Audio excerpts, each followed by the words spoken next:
Portuguese के Colombo radio और फिर रेडियो सिलोन के भारत में शुरुआत से लेकर 1936 के आकाशवाणी और ऑल इंडिया रेडियो के पहले बुलेटिन से आज कम्युनिटी रेडियो और पॉडकास्ट के ज़माने तक रेडियो ने एक लंबा सफ़र तय किया है।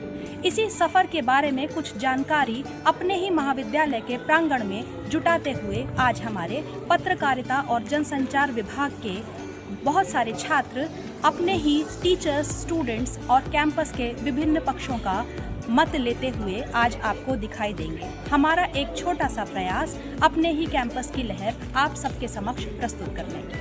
दोस्तों कैसे हैं आप? आज है इंटरनेशनल रेडियो डे। तो आज हम लोगों से जानेंगे कि उनके रेडियो के बारे में क्या विचार है, क्या मत, या फिर वो अभी सुनते या पहले कभी सुनते थे। आपको हमारा वीडियो देखने में मजे आएंगे, तो आप हमारे साथ जुड़े रहें।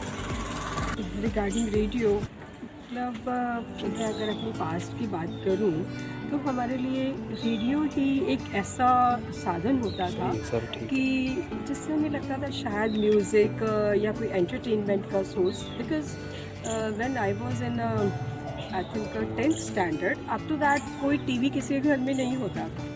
रेडियो से ही हम सुनते थे और उस पर ऐसे ऐसे गाने भी वो आते थे जो वो देते थे। अब जैसे नहीं कोई भी चैनल बटन चेंज किया और आ गया स्पेशल कि आज भी वो किसान भाइयों का जैसे या मौसम का हाल सुनाते थे, या किसान भाइयों का, या आपकी पसंद के गाने आ रहे हैं और अच्छे से पुराने गाने एंड एवरीथिंग। तो उसमें ना एक अलग सा करियर होता था कि जो आएगा उनकी मर्जी से आएगा।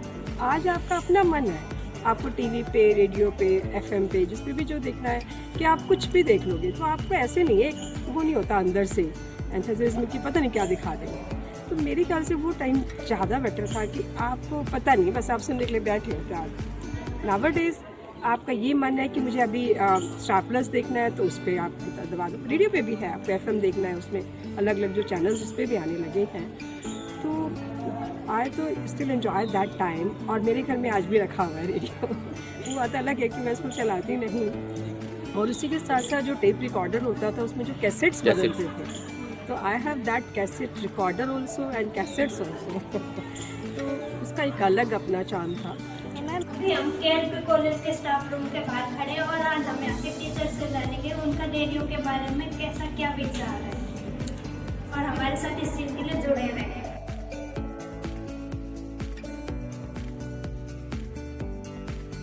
टाइम है उसमें रेडियो की थोड़ी कहते हैं उसके बारे में लोग कम जानते हैं, जो नई जनरेशन है।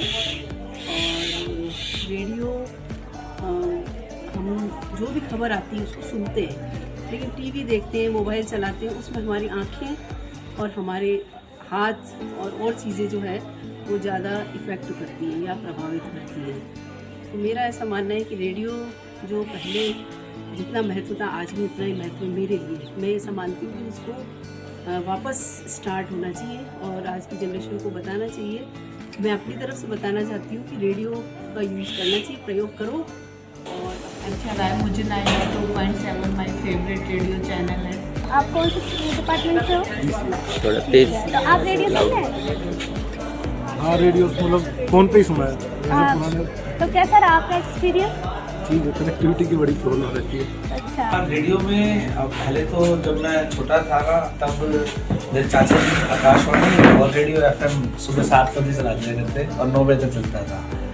थोड़ा सा जब बड़े हुए, जब मैंने अपनी पढ़ाई एमएससी करी, तब मैं एफएम के गाने सुन के अपनी थोड़ी पढ़ाई करा करता। ठीक है। और अब इंटरनेट का इतना चलन हो चुका है जिससे रेडियो सिर्फ गाड़ियों में सुनने को मिलता है, वो भी जिनके पास ब्लूटूथ फैसिलिटी अवेलेबल नहीं होती, नहीं तो वो भी अपना फ़ोन यूज़ कर लेते हैं। लेकिन रेडियो की महत्वता को कम नहीं आंकना चाहिए।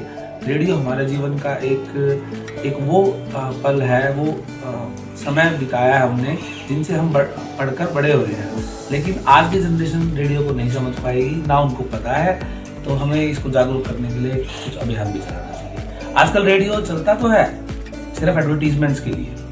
आप रेडियो चला लोगे, मैं अगर मान लो रेडियो चला भी लूँगा तो 15 मिनट में काम की बात तो एक सुनने को मिलेगी या कोई सॉन्ग एक सुनने को मिलेगा, 10 मिनट उसमें एडवर्टीजमेंट नहीं जाता है। तो कुछ एडवर्टीजमेंट की वजह से भी रेडियो का चलन खत्म हो गया है। मैं रेडियो को बहुत पसंद करता हूँ। सर आप रेडियो सुनते हैं? बिल्कुल सुनता हूँ, मेरे पास घर पर भी रेडियो है।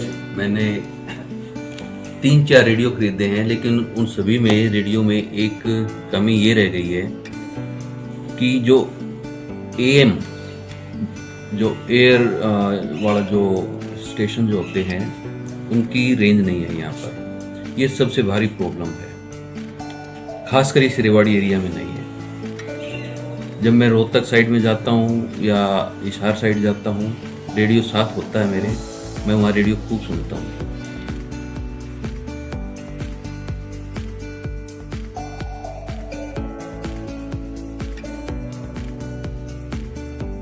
रेडियो दिवस, ये तो रेडियो ने तो क्रांति ला दी है पूरी दुनिया में। और अब रेडियो को कोई सुनता नहीं। देखो पहले कितना सुनते थे सभी हम तो। मैं हमेशा विविध भारती ये चलाती थी। मेरे नाना जी मेरे को मना करते थे, फिर भी मैं उसको चलाती थी। और रेडियो दिवस की बात, रेडियो मतलब पहले एक कम्युनिकेशन का साधन होता था, और आज की डेट में बहुत से वीडियो सिस्टम और बहुत सी चीज़ें आ गई हैं, लेकिन उसका कंपैरिजन कोई नहीं कर सकता आज की डेट में, क्योंकि वो एक छोटी डिवाइस होती थी और उसको कहीं पर भी हम ले जा सकते थे, आ जा सकते थे। तो रेडियो वाले कम्युनिकेशन सिस्टम को फ्यूचर एंड फॉरएवर। FM तो कम ही चलता है, FM चलता है वो मेनली उस पर, और रेडियो अपडेट उसके लिए, ट्रैफिक अपडेट्स के लिए ही रहा है मेनली। वरिष्ठ शिक्षक हैं और आदरणीय डॉक्टर बिंदु अरोड़ा जी हैं, ज्योग्राफी से संगीता जी हैं और बॉटनी से भी संगीता, जूलॉजी से भी संगीता जी हैं। तो मैं एक बार सबसे पहले तो बिंदु अरोड़ा जी पूछता हूँ, रेडियो के बारे में इनके क्या विचार हैं?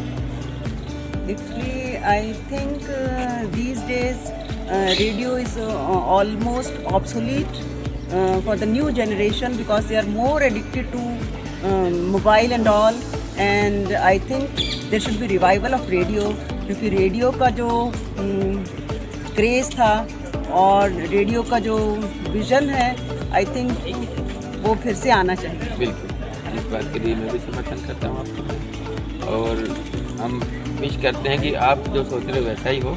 और संगीता मैम, आप अपने विचार रखें। me also thinking on the same lines as Bindu ma'am said कि हमारी जो न्यू जनरेशन है वो आजकल फ़ोन और टीवी के अंदर ज़्यादा घुस गई है। रेडियो एक तरीके से ख़त्म हो गया। हमने अपने पुराने टाइम में थोड़ा रेडियो सुना है, जैसे क्रिकेट कमेंट्री वगैरह। आजकल FM का ज़माना है, और कहते हैं कि change is the law of the nature, तो मतलब उस हिसाब से चीज़ें चेंज भी रही हैं, और आगे आने वाले टाइम में हम सब एक्सपेक्ट करते हैं कि नए तरीके से नई चीज़ें, नए फॉर्म में हमें रेडियो सुनने को मिले। जी, बहुजन हिताय बहुजन सुखाय का जो उद्घोष है, रेडियो ने इसको साकार किया है। आपका क्या कहना है?